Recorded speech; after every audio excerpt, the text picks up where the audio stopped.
Good evening and welcome to the real world. The real world. What does it mean to live in the real world? Words, the real world. Rashi tells us in this week's Rashi, one of those famous Rashis in the Torah.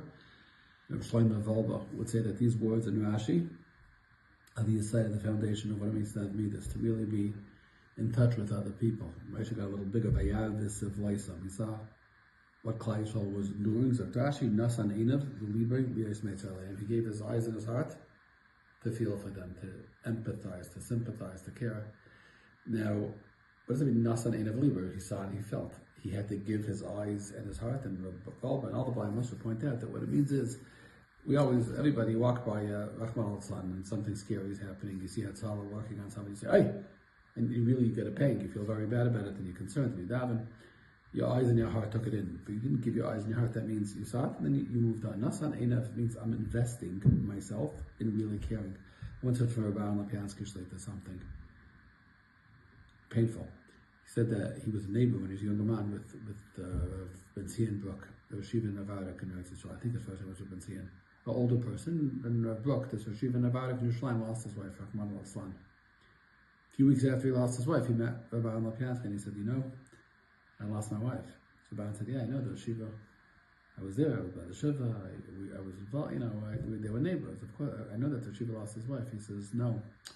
Chazal say, Chazal say that a woman dies, that loss is really felt most profoundly by her husband. A woman doesn't die, the real impact, the potency of the loss is felt by her husband.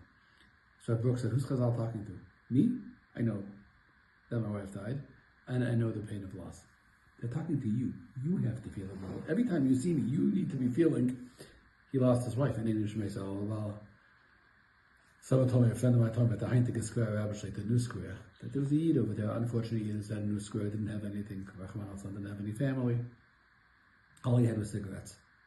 That was his only joy in the world, was cigarettes. He didn't have a wife, he didn't have children, he didn't have panasa, didn't even have a roof over his head. He had no home, he was homeless. People took him in the square. Good people, and he had cigarettes.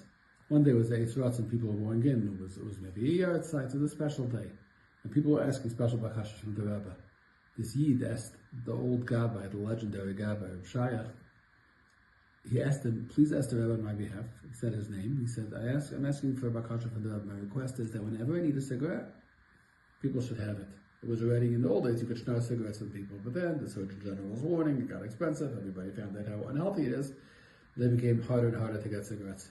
So he said, I don't know, he wasn't a person with any money. He said, I used to be able to get, it's getting harder. Ask the Rebbe for a bracha that whenever I need a cigarette, somebody should be there to give me a cigarette. And the Gabbai didn't want to make that request, didn't want to tell the Rebbe over this, but the Shire was a real Gabbai, had a Kabbalah, that whatever you'd ask for, you have to ask the Rebbe. Your job is not to think, your job is to be loyal to the people who sent you.